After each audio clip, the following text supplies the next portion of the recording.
बात करते हैं हाउ टू का यूज। हाउ टू का यूज सेंटेंस में कब करते हैं? हाउ टू का यूज जो होता है, ये कह रहा है use to denote one's skill और नॉलेज।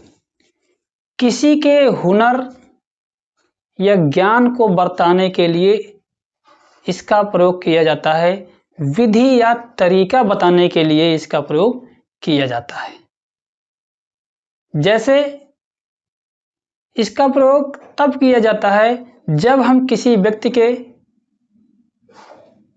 उसके हुनर, उसके तरीके, उसके गुण के बारे में बात करते हैं कि उसको वो चीज़ आती है कि नहीं, वो उस चीज़ को कर सकता है कि नहीं, उसको उसका तरीका पता है कि नहीं, कि किस तरीके से इसको किया जाता है, किस तरीके से इसको अप्लाई किया जाता है, किस तरीके से इसका यूज किया जाता है।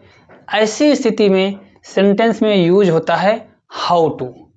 एग्जाम्पल देखते हैं। उदाहरण के तौर पर जैसे कहा जाए कि मुझे कार चलाना आता है। मुझे कार चलाना आता है अर्थात स्किल की बात हो गई, तरीके की बात हो गई कि कार को कैसे चलाया जाता है, कार को चलाने का हुनर, कार को चलाने की जो स्किल है, जो कौशल है, वो मुझे पता है कि इसको कैसे चलाया जाता है, उसका तरीका मुझे पता है। तो इसका हो जाएगा I know how to drive a car. क्या तुम्हें घड़ी देखना आता है? तो घड़ी देखने का मतलब यहाँ पे जरा ध्यान दीजिए ना कि घड़ी देखने के लिए क्या है कि घड़ी देखना का मतलब है ना, घड़ी को देखना है, उस पर नजर डालनी है। घड़ी देखने का मतलब है समय से, टाइम से, अर्थात समय बताने से है, अर्थात समय को पढ़ करके, समझ करके, बताने से, जानने से, समझने से इसका तात्पर्य है। अर्थात किस तरीके से समय को पढ़ा जाता है, किस तरीके से समय को जाना जाता है, समझा जाता है, घड़ी को देख करके और बताया जाता है। क्या वो तरीका पता है? तो ऐसी स्थिति में हो जाएगा, यहाँ पे रीड भी कर सकते हैं, टेल भी कर सकते हैं, तो हो जाएगा do you know how to.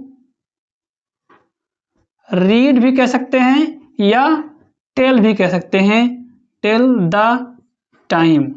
How to read the time या how to tell the time. अगला सेंटेंस है उसे ठीक से पढ़ना नहीं आता है, अर्थात उसे क्या है, ठीक से पढ़ने का ज्ञान या विधि या तरीका उसे पता नहीं है। तो ऐसे में क्या हो जाएगा, ही डज नॉट नो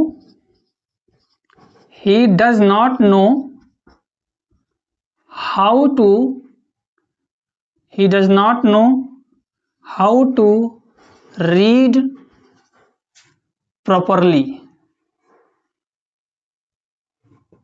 अगला है क्या तुम्हें अंग्रेजी बोलना आता है?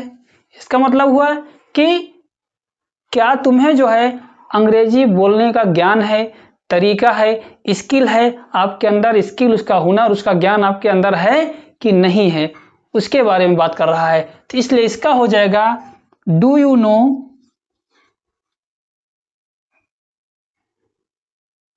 How to speak